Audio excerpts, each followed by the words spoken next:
के जो प्रेरणा पुरुष थे भगवान गौतम बुद्ध, भगवान शब्द तो मैंने अतिरिक्त जोड़ा, लेकिन कभी बुद्ध ने अपने को भगवान नहीं कहा। उनसे पूछा गया कि धर्म सत्य न्याय, तो उन्होंने कहा कि जहां पर गरीबों कमजोरों मजलूमों को न्याय मिले, सत्य मिले, वही धर्म है। बाबा साहब अम्बेडकर ने कहा कि भूखे को भोजन, प्यासे को पानी देना ही असली धर्म है। पीड़ित की आंखों से आंसू पोंछ के चेहरे को मुस्कान लाना ही असली धर्म है। और बंधुओं यही सच है। दो तीन बातें मैं बताऊंगा। बाबा साहब ने अगर संविधान का प्रारूप न तैयार किया होता, अंग्रेजों ने शर्त रखी थी 1946 में, हम आजादी जब देते हैं तो किस आदमी से पैनामा निकालना चाहते हैं तो आपको दस्तावेज होना चाहिए। कितने लोग लगे हैं।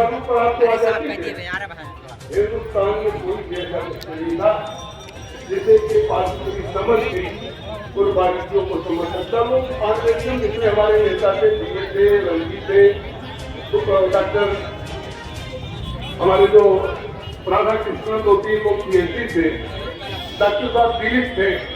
नेहरू जी ने गांधी जी से कहा कि हमने जर्मन के एक विद्वान से तय कर लिया है कि संविधान निर्माण करेंगे, डॉक्टर फर्नांडो से। तो गांधी जी ने कहा कि फर्नांडो के दादा हमारे देश में डॉक्टर भीमराव अम्बेडकर, उनके साथ जाओ, उनसे निवेदन करो नम्रतापूर्वक। बाबा साहब मान जाएंगे, कहा किस तरह बाबा साहब को मानने की। बाबा साहब ने जिन दलितों, शोषितों, वंचितों, कमजोरों, मजबूरों के लिए संघर्ष किया है, उनको अधिकार दिलाने का अवसर मिलेगा, बाबा इसलिए स्वीकार करेंगे। बाबा ने स्वीकार किया संविधान। अब जानते हैं कि कितने लोग भी क्या क्या था, कैसे कैसे उनका हुआ, लेकिन क्रांति निर्णय के अध्यक्ष बाबा साहब थे। एक बार ऐसा हुआ कि 7 पृष्ठ गायब हो गया कहीं। तो गांधी केवल थे जो प्रथम उपराष्ट्रपति भारत सरकार के विद्वान थे। तो उन्होंने कहा कि 2 लोगों को सामने बैठा दिया जाए, वो पूरा हो जाएगा। जब से डॉक्टर हमारे प्रथम राष्ट्रपति और बाबा साहब अम्बेडकर ने मौखिक रूप से बोल करके जो गायब हुआ प्रारूप था फिर से दिखा दिया। कोलंबिया विश्वविद्यालय से इन्होंने पीएचडी उपाधि प्राप्त की थी। हमारे यहाँ स्वतंत्रता संग्राम में जितने लोग थे उसमें सबसे ज्यादा पढ़े लिखे थे उस समय में। आप जानते हैं कि कोलंबिया विश्वविद्यालय ने अपने यहाँ डॉक्टर भीमराव अम्बेडकर शोध संस्थान की स्थापना की है, जहां पर विश्व मानव का संदेश दिया जाता है। हिंदुस्तान में अम्बेडकर जी के नाम से विश्वविद्यालय है। कम से कम 100-125 महाविद्यालय होंगे। हमारे बगल में अम्बेडकर जी के नाम से जिला है।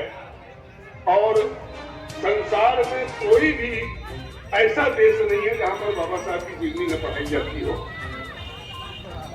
बाबा साहब के विषय में कुछ भ्रांतियां पैदा कर रहे हैं, 2 प्रकार के लोग पैदा कर रहे हैं। मैं आपसे बताऊं खुली बात, मेरा नाम प्रखर है, मैं खरखर कहना चाहता हूं, आप लोग भी सचेत हो जाएं। बाबा साहब के प्रति 2 लोग भ्रांतियां पैदा कर रहे हैं जो बाबा साहब को कतई नहीं पढ़े हैं। बाबा साहब का नारा समाजवाद नहीं था, समता मूलक समाज की स्थापना का था। आप नोट कर ले, बाबा साहब का नारा क्या था? समता मूलक समाज। देख सकते साथी कितना भीड़ समाज जब हो गया, विभेद कहाँ रह गया बताइए? जब बाबा साहब सबको समान चाहते थे, विभेद नहीं चाहते थे। तो दूसरी बात यह कि बाबा साहब संविधान निर्माता है, इसके अलावा 2 महान कार्य जिन्होंने किया है।